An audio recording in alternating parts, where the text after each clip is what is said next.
28 पर्यंत 40 CR पर्यंतचं आपलं एक प्रोजेक्शन आहे. चौथ्या वर्षी आपल्याला 28 ते 29 पर्यंत 60 CR जो आपलं म्हणजे प्रोजेक्शन दिलेलं आहे की आपण तेवढं अमाऊंट करू. आणि लास्ट जो पाचवा ज्याला आपण पहिल्यापासून हायलाइट करतोय की पाचव्या वर्षी जे आहे 1 एप्रिल 29 ते 31 मार्च 2030 पर्यंत 100 CR पर्यंत आपण कॅल्क्युलेट करतोय. लक्षात घ्या ही अमाऊंट त्याच्या आधीच कंप्लीट होतोय. आम्ही हे स्केल तुम्हाला समजण्यासाठी तितक्या डिस्टन्सने ठेवलेलं आहे. ॲज पर कॅल्क्युलेशन ही जी अमाऊंट्स आहे ही त्याच्या आधीच कंप्लीट होईल. फक्त घेणारे जे व्यक्ती इंटरेस्ट घेणारे जे व्यक्ती आहेत त्यांना हा सिस्टम पूर्ण समजेल की हा सिस्टम वर्क कसा करतोय आणि कोणत्या मॅथमॅटिकल फॉर्म्युल्यामध्ये तो वर्क करतोय याला समजण्यासाठी आपण एक्सपोनेन्शियल फॅक्टर काय वापरलेला हा तुम्हाला तिथे लक्षात येईल. आणि ते समजण्यासाठी आपण त्या लोकांनाच फक्त ते क्लिअर करतोय की जे व्यक्ती आपल्यासोबत 111 मध्ये येणार आहेत. म्हणून हा सेमिनार तिथे अरेंज करण्यात आलेला आहे. एकच कंडिशन आहे सगळ्या 111 लोकांसाठी, एकच कॉमनली कंडिशन आहे, फक्त 10 लाख रुपयाचे कलेक्शन पाहिजे लास्ट. आता टेन्शन आलं अरे यार 10 लाख रुपये बोलतोय बाबा. आता मेन मुद्दा आला या सरांच्या. इतकं घुमून फिरून सगळं काही फिरलं इकडे तिकडे याने आणि आता शेवटी मुद्द्यावर आला. हा आहे मेन मुद्दा. म्हणजे मुद्दा असा आहे की मल्टी स्टेट रजिस्टर करण्याकरता आणि मल्टी स्टेट बनवण्याकरता फंड्स लागतात. तुम्ही नाही देणार तर कोणी आणखी देणार.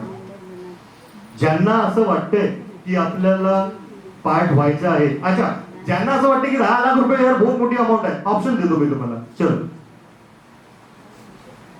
एक FD घ्या 10 लाख रुपयाची एखाद्या मोठ्या बिझनेसमॅनची कोणाची पण, ते तुम्ही इथे टाकू शकता. त्याला 5 वर्षामध्ये डबल भेटेल. त्याच्या सोडून द्या तुम्ही. ठीक आहे. 2 लाखाच्या 5 FD बनवू शकता तर तुम्ही मेंबर बनू शकता मल्टी स्टेट मध्ये. ओके, ते सेकंड ऑप्शन. तिसरं ऑप्शन आहे 1 लाखाच्या 10 FD बनवा. जर कोणी एक व्यक्ती 1 लाखाची 10 FD बनवत असेल तर तो मेंबर बनू शकते. आम्ही तुमचे मेंबरशिप म्हणून जे पैसे आहेत ते बरोबर ऍडजस्ट करू त्यामधून. काय करायचं ते आम्ही पाहून घेऊ. पण तुम्हाला तुमची मेंबरशिप भेटून जाईल. लक्षात आलं का मी काय बोलतोय? सर्वांना समजत आहे. 10 लाखाचे कलेक्शन मेन आपला उद्देश आहे. ते कसं येत आहे ते आपल्याला नाही. आम्ही तुम्हाला ऑप्शन देतोय की त्याच्या मागचे ऑप्शन घ्या. 50,000चे 20 FD करू शकता, 25,000चे 40 FD करू शकता, किंवा खूपच झालं तर 10,000च्या 100 FD करा.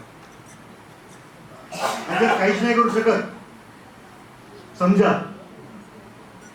काहीच नाही करू शकत यापैकी तर प्रॉफिट पण नाही भेटू शकत. सिंपल भाग आहे ना. जर समजा मोठ्या मल्टी स्टेटच्या आज आपल्याला एक ऑपॉर्च्युनिटी भेटत आहे की मोठ्या मल्टी स्टेट मध्ये आपण पार्टिसिपेट होऊ शकतो, आपण एक मेंबर बनू शकतो आणि आपल्याला हे फंड्स कलेक्शन करू शकतो. करू शकतात असं काही नाही आहे. नाही करू शकत हे आपल्या मनावर आहे की आपण करतो की नाही करत. ज्यांना असं वाटलं की करायचं ते करतील, ज्यांना नाही वाटलं नाही करायचं. आम्ही कोणाला फोर्स नाही करणार आहे की भैया करायचं रे बाबा. आता तुम्ही आले इथे बसले सगळं चहा पाणी आम्हाला पैसे पाहिजे असं आहे का? नाही, असं काही भाग नाही.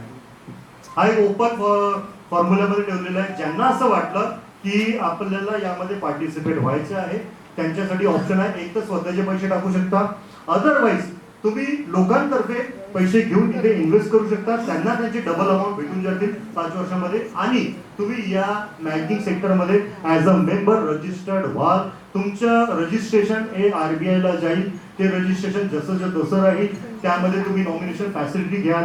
ह्या सगळ्या गोष्टी तिथे राहणार आहेत. ॲज अर्ली ॲज पॉसिबल जो कंप्लीट करेल त्याला